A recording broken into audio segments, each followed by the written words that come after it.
En mi hermano, ya sabes. Esto es algo que ha estado esperando, y probablemente ha pasado más tiempo pensando en ello. Para el resto de nosotros, es más una cuestión de, vale, tenemos que cambiar la forma en que apoyamos. ¿Qué pasa cuando la hermana del rey decide que ya basta? El rey Carlos III, antaño celebrado como la mismísima encarnación de la autoridad real, se ha convertido ahora en el foco de susurros, sacudiendo el núcleo mismo de la monarquía. Camila, la reina consorte, con sus ambiciones al descubierto, está estrechando su agarre paso a paso, haciendo movimientos lo suficientemente calculados como para mantener a toda la casa real al borde del abismo. Frente a ella se encuentra la princesa Ana, que lleva en su corazón un voto inquebrantable de defender el honor de la casa de Windsor, que ha empezado a actuar. Hace más que simplemente observar. Prepara silenciosamente sus propios movimientos, apuntando directamente a lo que cree que es el corazón de la amenaza. Entre ellas las miradas chocan como pruebas medidas de voluntad, y las palabras que parecen inofensivas llevan todo el peso del poder. Ni un solo gesto es accidental, ni un solo movimiento se hace sin un cálculo cuidadoso. Para el mundo exterior, la familia real sigue sonriendo para las cámaras, pero detrás de esas paredes doradas ya se está librando una batalla silenciosa. Y cada movimiento estratégico se está poniendo en marcha. Una pregunta flota en el aire. ¿Se trata simplemente de una disputa familiar o de una lucha de poder que podría decidir el futuro de la monarquía? En el gran salón de recepciones del Palacio de Buckingham, una atmósfera de opulencia llenaba cada rincón. Lámparas de araña de cristal colgaban del alto techo, su luz brillante cayendo en cascada como 1000 pequeñas estrellas que bañaban las paredes doradas con un esplendor radiante. Era una tarde, 2 semanas antes, y el rey Carlos III, monarca del Reino Unido, se encontraba en medio de ese majestuoso espacio, participando en un crucial intercambio diplomático, con el tono resonante y familiar conocido por sus discursos sobre el medio ambiente y el patrimonio cultural. Habló de proyectos conjuntos entre Gran Bretaña y Suecia. Podemos compartir nuestros antiguos museos para que la generación más joven pueda aprender, dijo con una cálida sonrisa, sus ojos brillando con entusiasmo. El rey Gustavo de Suecia asintió con aprobación, respondiendo con anécdotas sobre festivales tradicionales y la preservación de la cultura. Una suave risa onduló en el aire como una agradable melodía, pintando una escena idílica de amistad internacional. Entonces, como un repentino escalofrío que recorrió la sala, el eco agudo de los tacones golpeó el suelo de mármol pulido, destrozando la calidez. Camila Parker B.S., ahora reina consorte. Camila entró enérgicamente, cada uno de sus pasos portando un aire de autoridad, como si todo el palacio le perteneciera. No saludó a nadie, ni ofreció el más mínimo gesto de cortesía. Sin una palabra, se dirigió directamente a Carlos, levantó la mano y le golpeó el hombro con una firme palmada. El crujido seco cortó el silencio como una hoja, asombrando a todos los presentes. «Vamos, Carlos, ya basta», dijo, con un tono glacial y autoritario, más parecido a una reprimenda a un niño descarriado que a un discurso al rey de Inglaterra. Un pesado silencio cayó sobre la sala. El rey Gustavo se quedó paralizado a mitad de movimiento. Su rostro delataba sorpresa e incomodidad, mientras sus dedos se apretaban alrededor de su copa de vino. Los guardias uniformados permanecieron como estatuas, luchando por mantener la compostura mientras el malestar se extendía como una sombra por el salón. Carlos, antaño admirado por su firme liderazgo durante crisis nacionales como la pandemia y el cambio climático, bajó la cabeza con mansedumbre. Sin protestar, siguió a Camila fuera de la sala. Sus hombros ligeramente encorvados, su presencia real, se desvaneció en la de un hombre sometido dentro de su propio palacio, donde debería haber reinado supremo. Desde detrás de un pilar ornamentado en un rincón distante, la princesa Ana observó todo. Su corazón latía con fuerza, no con ira, sino con profunda tristeza. Los recuerdos inundaron los días en Balmoral, cuando su hermano había sido su protector durante las aventuras de la infancia, entre los bosques y los lagos. Una vez había encarnado la fuerza y la ambición, la imagen de un futuro rey. Ahora parecía disminuido, tratado casi como un anciano confuso que necesitaba orientación. La humillación pública que acababa de presenciar ante un jefe de Estado extranjero le traspasó el alma como una hoja. Una chispa de sospecha parpadeó en su mente, avivándose lentamente hasta convertirse en llama. ¿Qué había llevado a Camila a comportarse de esta manera? ¿Qué poder tenía realmente? Esto ya no era un asunto privado. Era una cuestión de dignidad real y estabilidad dinástica. Si Camila podía dominar a Carlos tan abiertamente, ¿qué influencia podría estar ejerciendo a puerta cerrada? ¿Era esto simplemente la superficie de una corrupción más profunda, manipulando las decisiones reales o malversando fondos públicos? Los puños de Ana se apretaron en un silencioso arrebato. No se quedaría de brazos cruzados, viendo cómo su hermano o la propia corona caían bajo el control de una mujer tan despiadada.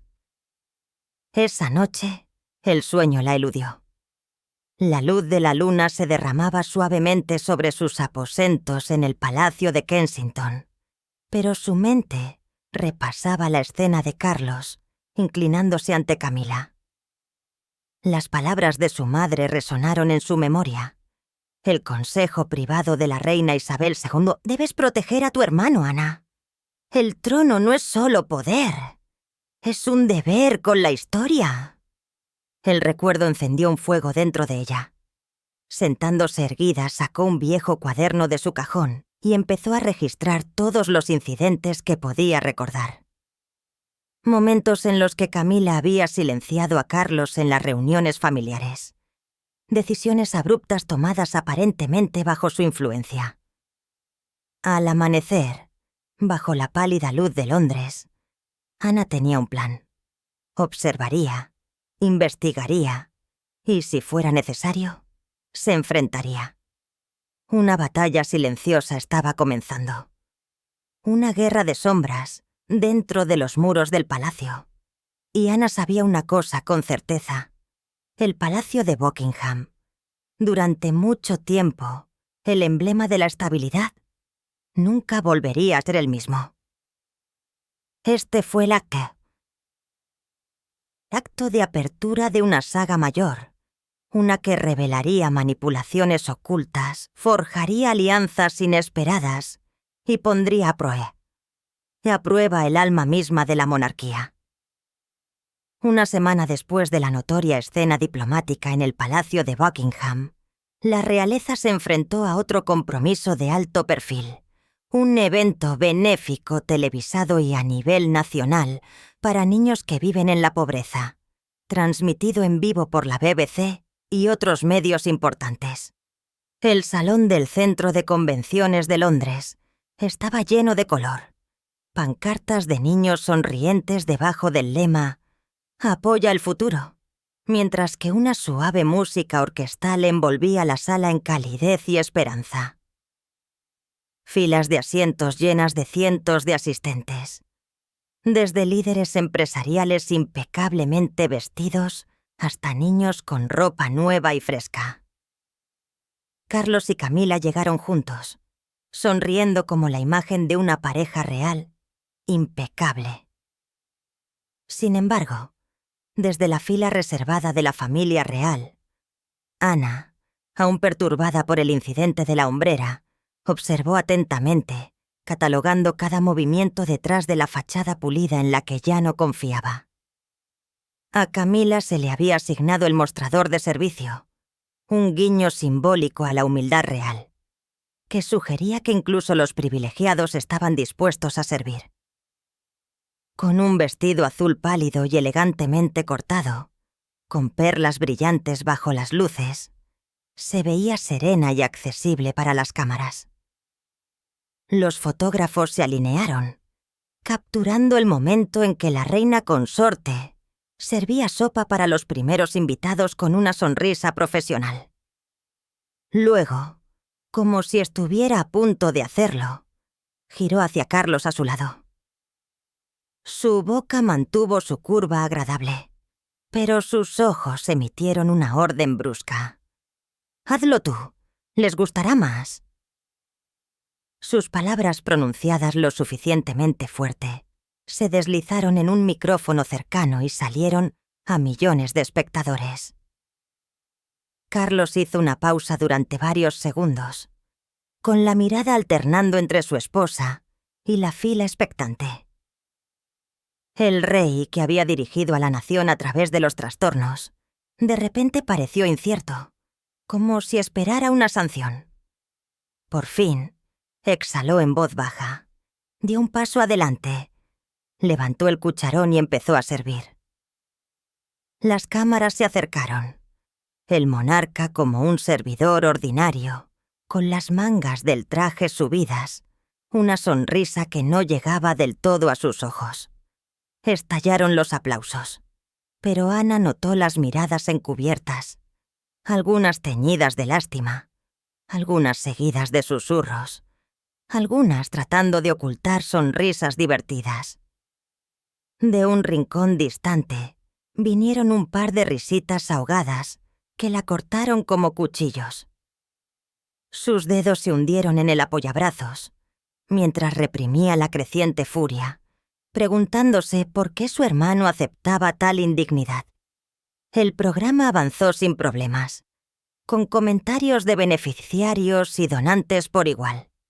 Pero el momento definitorio, el pináculo de la humillación, llegó cuando el anfitrión, un querido presentador con una cálida voz, invitó a Carlos y Camila a presentar un nuevo retrato del rey. El regalo de los organizadores era una imponente pintura al óleo.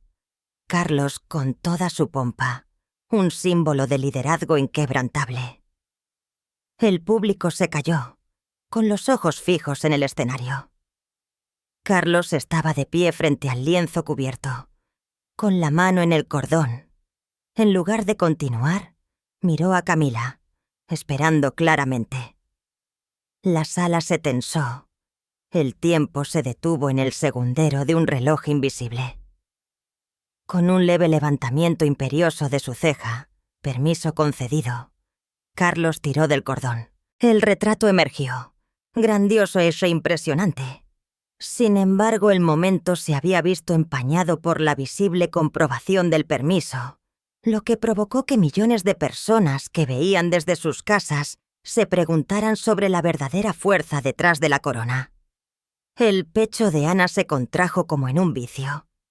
La ira y el temor surgieron como una tormenta. ¿Estaba Carlos siendo manejado hasta el punto de renunciar a su voluntad?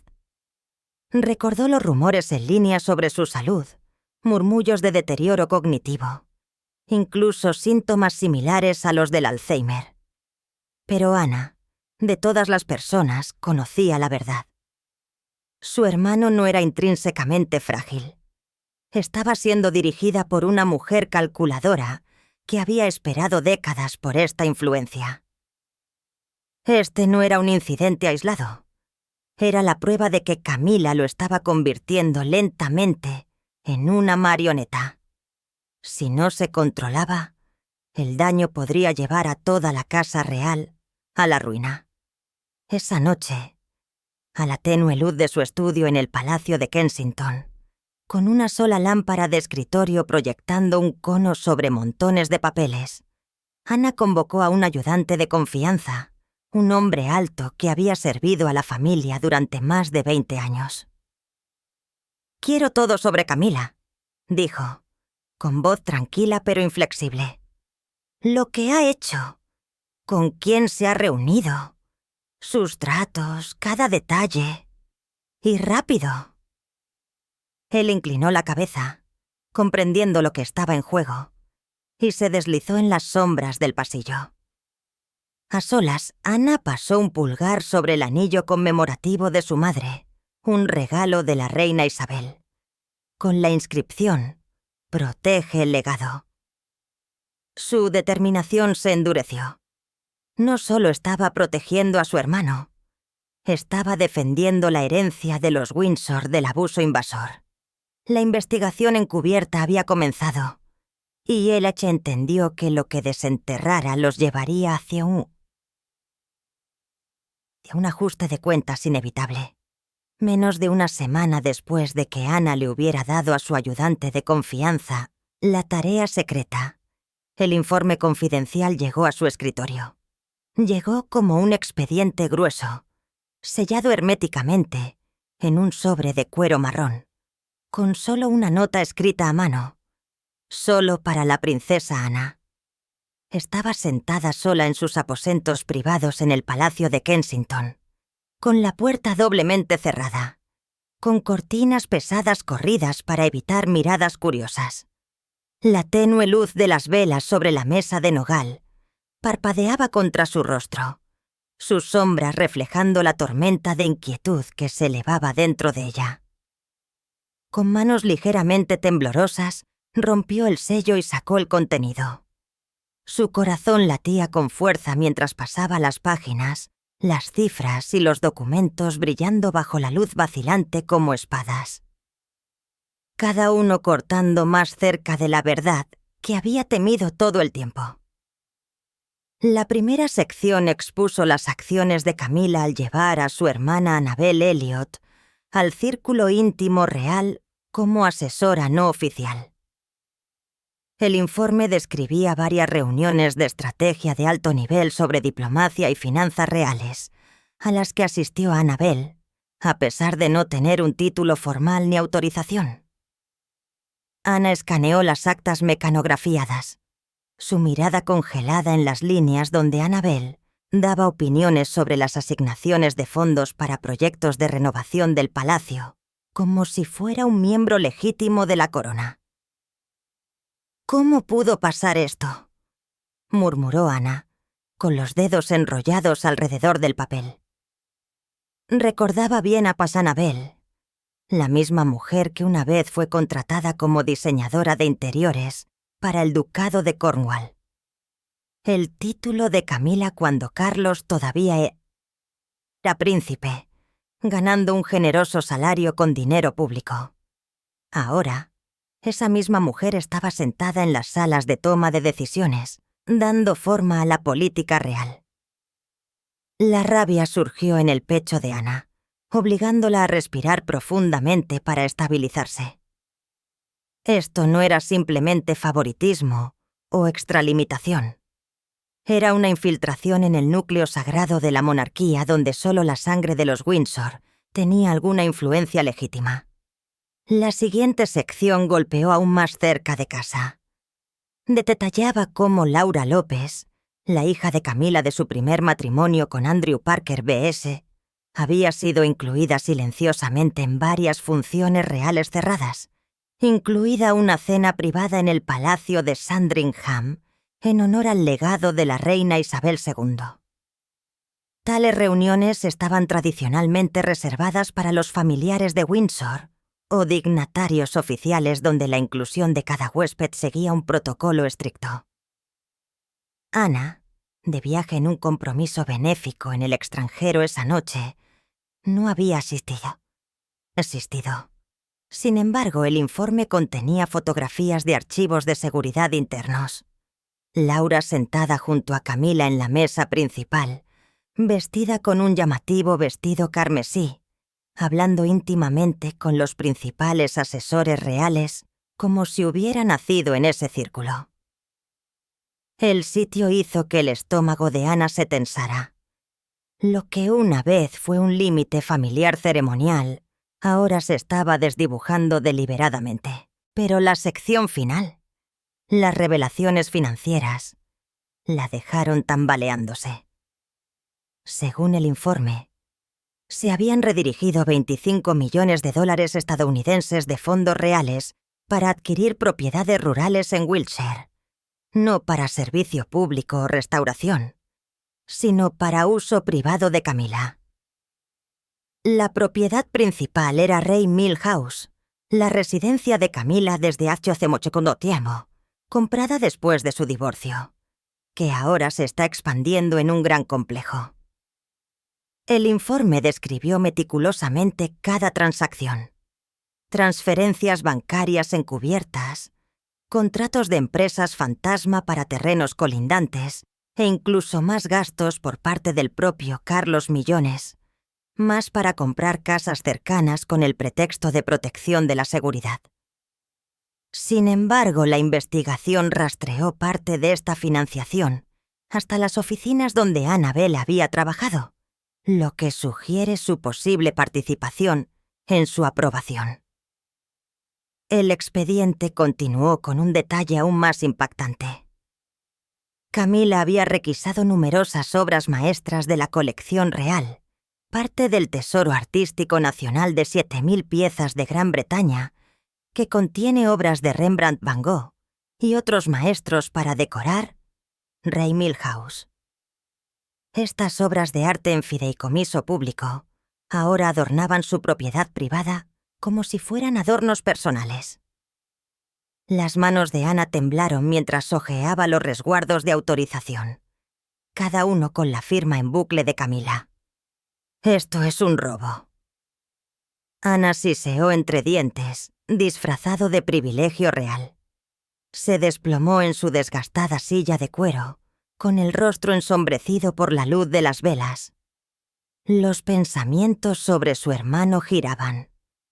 Carlos, una vez ridiculizado por su matrimonio fallido con Diana, ahora enredado en las ambiciones de la misma mujer que durante mucho tiempo había esperado para gobernar a su lado.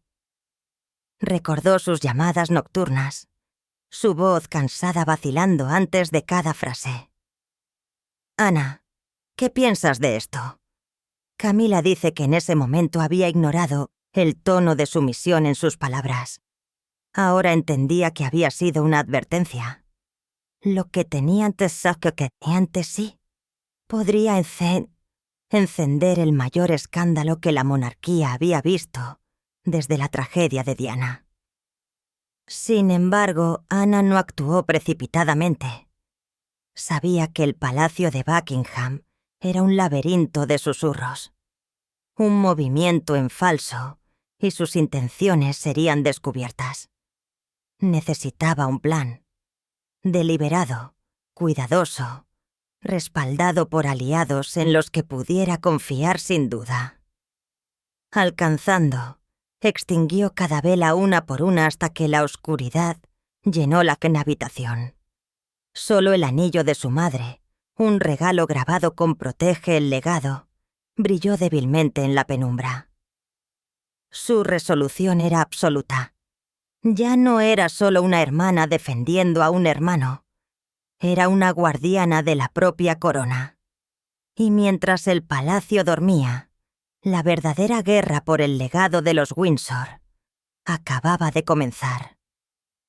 Esa noche, después de absorber cada palabra del informe confidencial, el corredor este del palacio de Buckingham brilló bajo el suave oro de las lámparas de pared antiguas, su luz proyectando sombras alargadas que parecían susurrar pecados ocultos.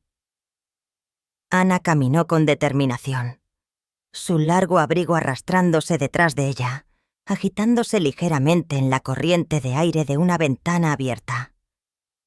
Había elegido esta hora tranquila para la confrontación, cuando la mayor parte del palacio dormía y solo los pasos ocasionales de los guardias resonaban débilmente en la distancia. Doblando una esquina tenuemente iluminada, se detuvo justo frente a Camila, que regresaba de una velada privada. Su voz cortó el silencio, fría y firme. «Estás explotando la corona y convirtiendo a mi hermano en un espectáculo. No lo permitiré». Las palabras cayeron como acero, cortando la pesada quietud. Los ojos de Ana brillaban con furia contenida, agudizada por semanas de descubrimiento y moderación. Camila se detuvo, cruzando los brazos con un aire de confianza practicado, su familiar sonrisa sardónica parpadeando. Una máscara que había ocultado innumerables manipulaciones a lo largo de los años. «Carlos necesita dirección», respondió con serenidad, su tono mezclado con condescendencia. «Y la monarquía necesita a alguien que sepa cómo manejarla». Su mirada se detuvo significativamente en Ana, como para recordarle viejas heridas. Ese enredo hace mucho tiempo con Andrew Parker B.S., el ex marido de Camila, la fuente de una rivalidad tácita que nunca se había desvanecido por completo. Luego, sin otra palabra, Camila se dio la vuelta y se alejó. El estacato de sus tacones resonando en el suelo de mármol, dejando allí, Anu, con el corazón latiendo con rabia contenida. Entendió ahora que las palabras por sí solas nunca serían suficientes. Si deseaba desmantelar el dominio oculto de Camila, necesitaría pruebas innegables, evidencia lo suficientemente sólida como para influir, incluso en el consejo privado. Cuando sonó la medianoche, Ana convocó una reunión discreta en su estudio privado con la duquesa Sophie, esposa del príncipe Eduardo y duquesa de Edimburgo. Sophie era conocida por su fuerza tranquila, su cabello dorado, su comportamiento compuesto y una reputación de confiabilidad que le había valido la etiqueta de la prensa como el arma secreta de la familia real. Una vez confidente cercana de la reina Isabel II, encarnaba la estabilidad dentro de la casa de Windsor. El fuego crepitaba cálidamente en el hogar. Sin embargo, la habitación se sentía tensa. La gravedad del propósito pesaba en cada respiración. Ana deslizó el expediente de abusos a través de la mesa de roble pulido. «Construiré un escenario delicado», dijo en un tono bajo y deliberado. «Invitarás a Camila a una reunión benéfica organizada. Haz que suene rutinaria. Guíala en la conversación. Haz las preguntas correctas. Me aseguraré de que las respuestas se documenten, palabra por palabra, con testigos de alto nivel presentes. Todo. Grabaciones. Legalidad. Protección. Será manejado». Sophie leyó en silencio durante unos momentos, sus nudillos blancos alrededor de la taza de té que sostenía. Sus ojos, cálidos pero feroces, se levantaron para encontrarse con los de Ana. «Lo haré», dijo suavemente, pero con una resolución inquebrantable. «Carlos merece ser libre. La familia real no puede ser gobernada por la manipulación».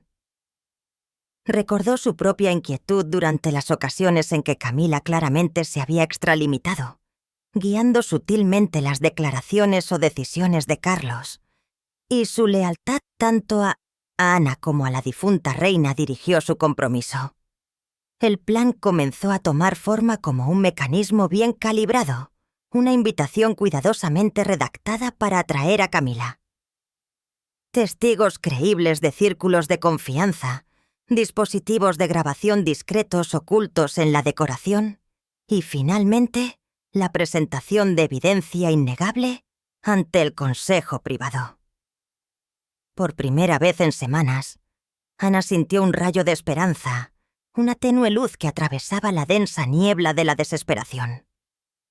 Sin embargo, la ansiedad persistió como una sombra a su espalda. Si Camila se enteraba del complot, o si Carlos intervenía antes de que surgieran las pruebas, las consecuencias serían catastróficas. Podría ser despojada de su influencia, incluso expulsada del círculo familiar interno. Aún así, mientras estrechaba la mano de Sophie en agradecimiento, sintió que se formaba una alianza frágil, una que aún podría restaurar el equilibrio de la monarquía. Cuando Sophie se fue, Ana permaneció junto al fuego, sus llamas reflejadas en sus ojos.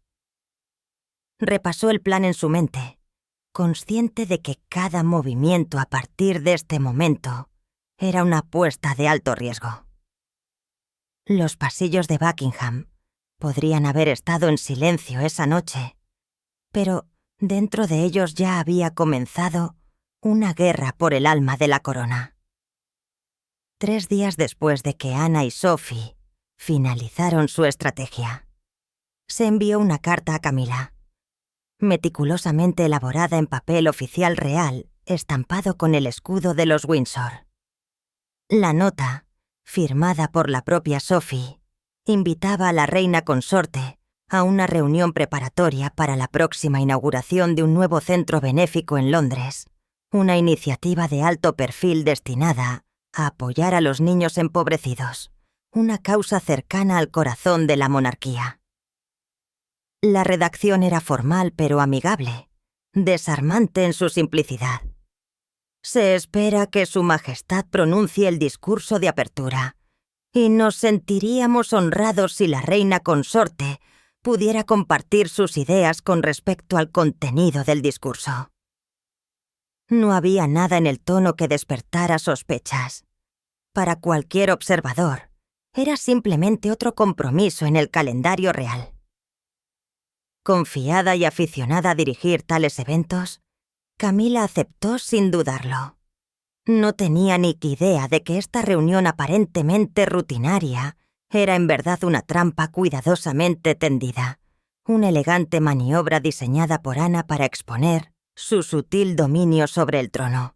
La reunión tuvo lugar en una habitación pequeña pero exquisitamente decorada en el ala oeste del palacio, donde la luz del sol se filtraba a través de las altas ventanas cubiertas con suaves cortinas de seda, proyectando una luz estampada sobre una mesa de nogal pulido.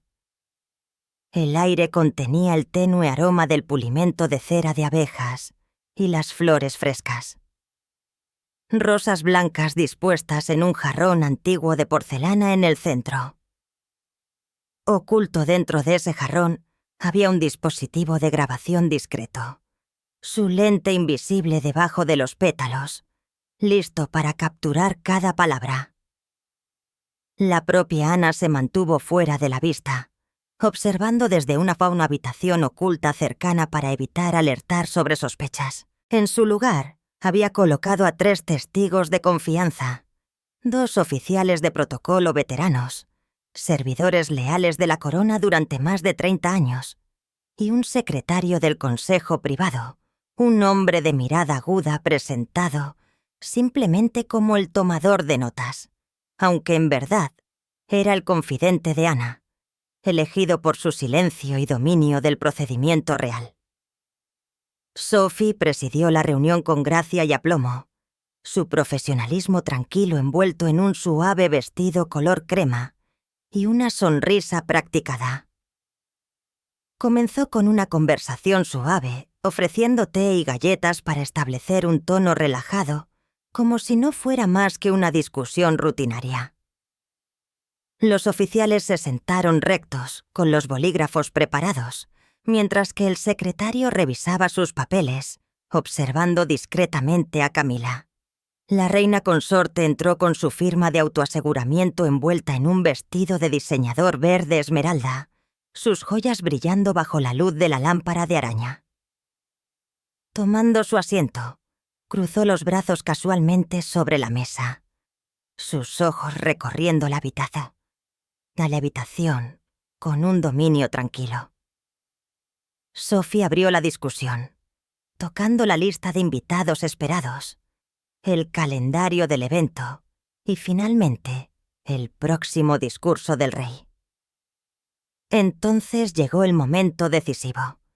El tono de Sophie se suavizó, calculadamente inocente.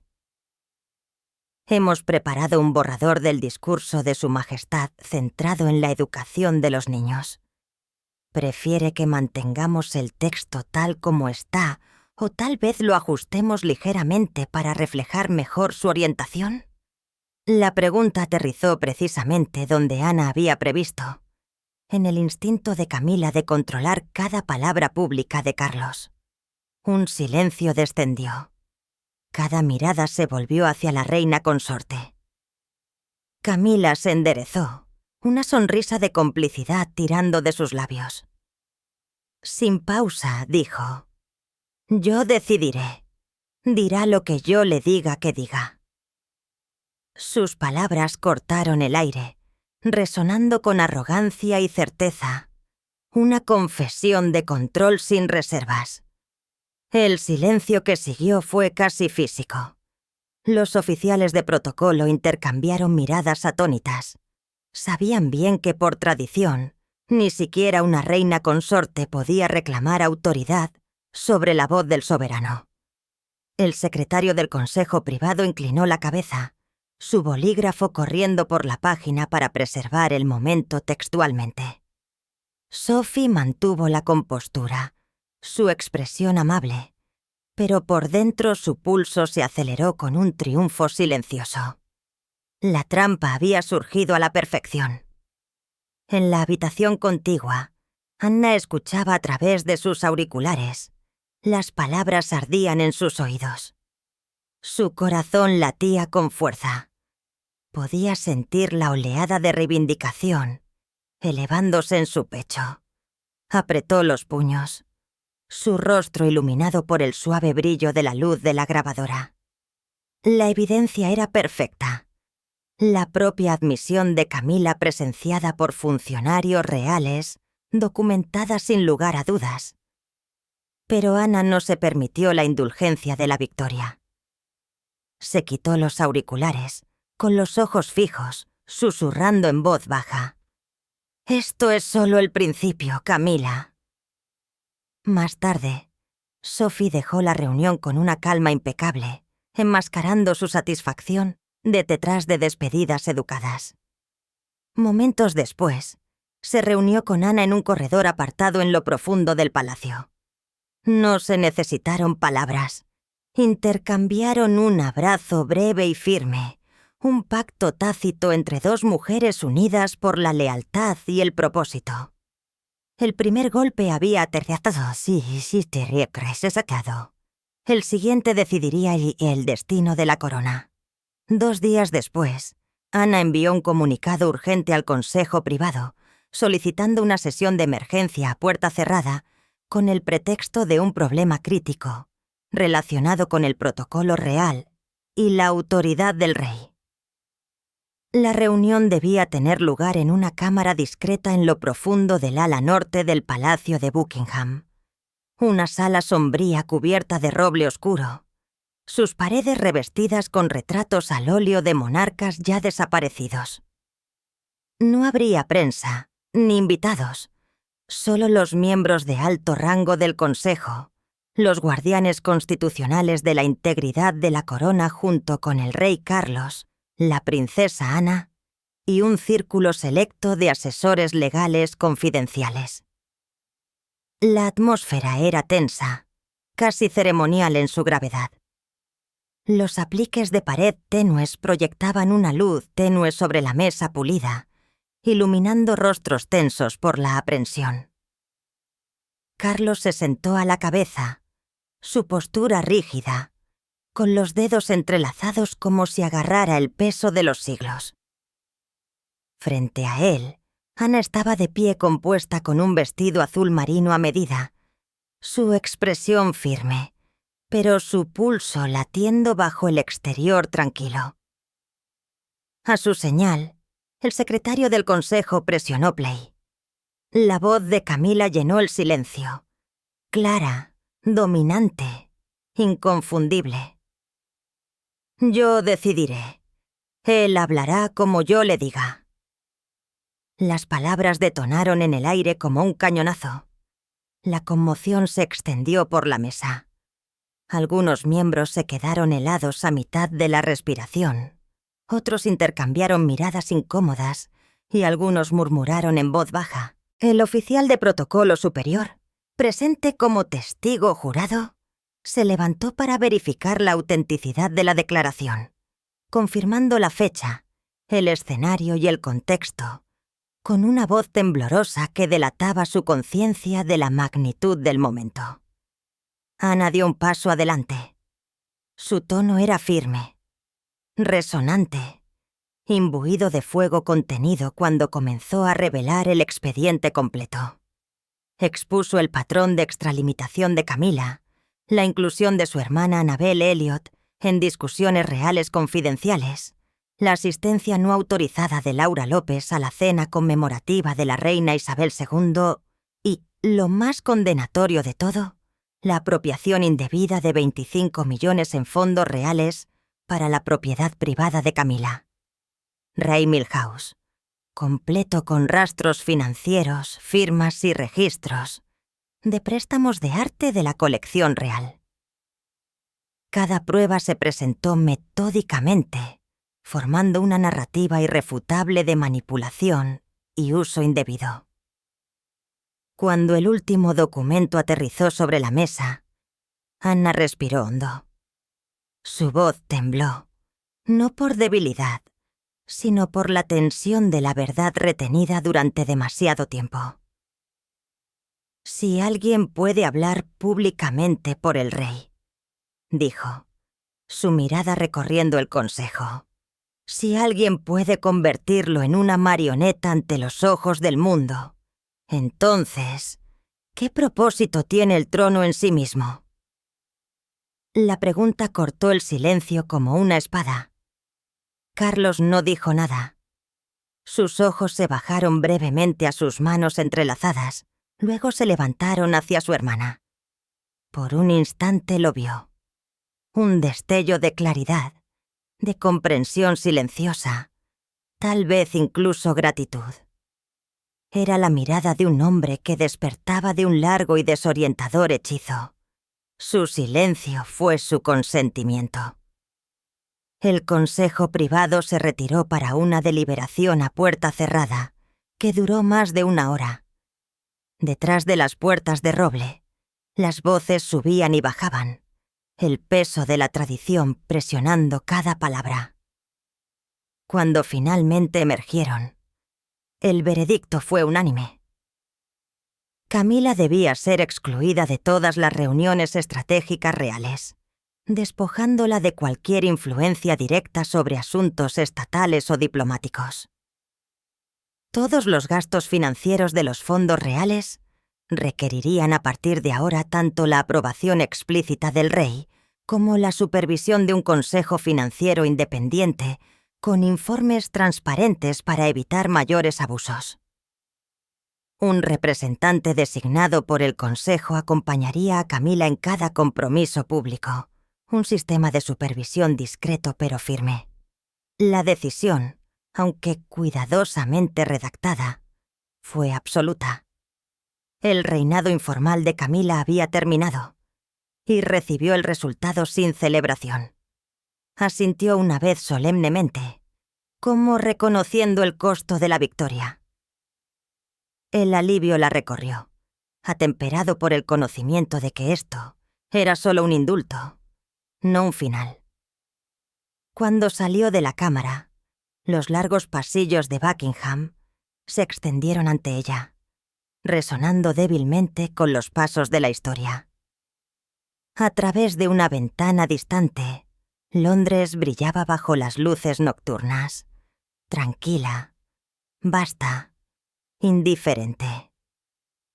Ana caminó hacia esa vista, su silueta firme, sus pensamientos más agudos que nunca. La primera batalla que le ganó, pero la guerra por el alma de la monarquía apenas había comenzado. Y esta vez estaba preparada para cualquier tormenta que Camila pudiera desatar a continuación. El anuncio apareció discretamente, publicado en el sitio web oficial de la familia real. Una mañana temprano en Londres cubierta de niebla. La declaración fue breve y formal, desprovista de emoción. Una nota sobre los ajustes necesarios para garantizar la transparencia y la eficiencia en las operaciones reales. Sin nombres, sin detalles, solo una fraseología estéril que insinuaba algo más profundo.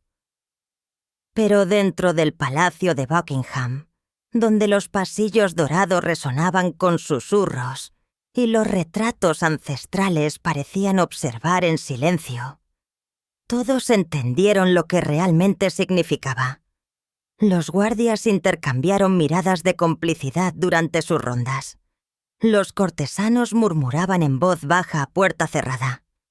Incluso los asistentes más experimentados podían sentirlo en el aire. Un cambio sísmico debajo de la calma de mármol del palacio.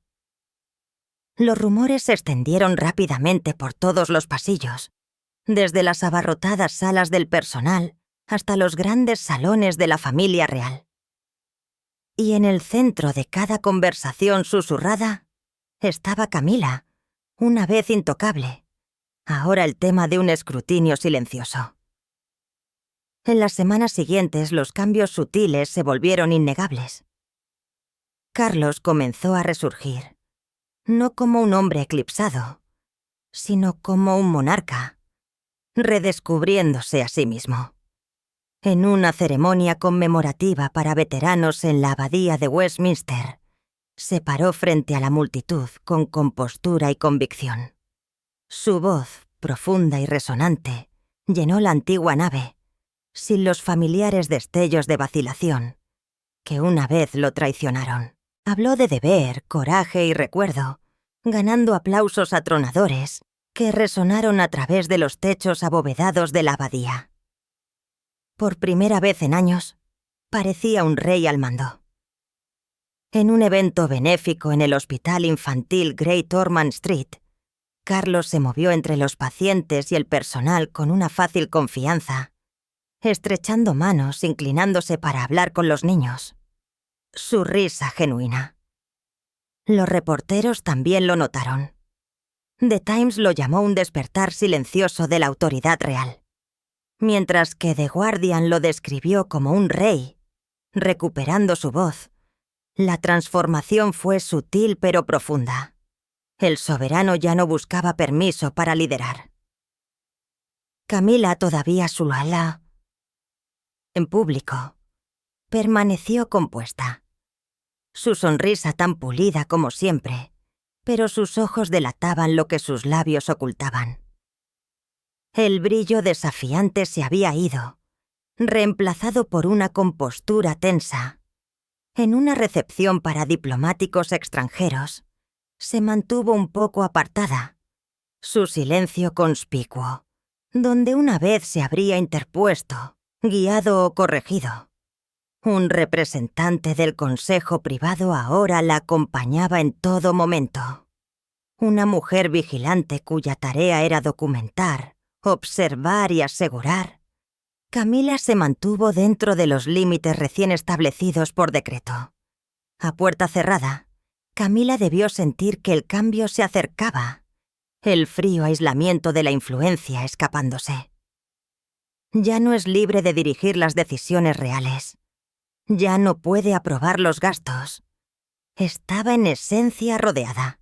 El palacio que una vez pareció ser suyo para mandar, se había convertido en una jaula dorada. Semanas después, una cena familiar en Clarence House ofreció una breve apariencia de paz. El comedor brillaban a la luz de las velas. La risa y las historias familiares llenaron el aire. Cuentos de cacerías en Balmoral, travesuras infantiles y tardes pasadas con su difunta madre, la reina Isabel. La mesa brillaba con cristal y plata, y por primera vez en meses, Carlos parecía descargado, sentado alto y tranquilo a la cabeza. Frente a él estaba sentada Ana, vestida de carmesí oscuro, su postura impecable, sus ojos aún agudos bajo una capa de gentileza. Cuando la noche llegaba a su fin, Carlos se inclinó hacia ella, su voz baja pero cargada de emoción. «Has hecho lo que yo no pude, Ana. Gracias». Las palabras llevaban el peso de la confesión, una admisión silenciosa de que él había sabido en el fondo hasta dónde había llegado la influencia de Camila, pero carecía de la fuerza para enfrentarla él mismo. Sus ojos brillaban, no solo por la luz de las velas, sino con genuina gratitud y liberación. Ana se encontró con su mirada, su corazón pesado pero lleno de orgullo. Los recuerdos parpadearon de Carlos durante los turbulentos años de Diana, cuando la indignación pública casi lo consumió, y de su promesa silenciosa de apoyarlo, sin importar el costo. Ella colocó su mano sobre la de él y dijo suave pero firmemente: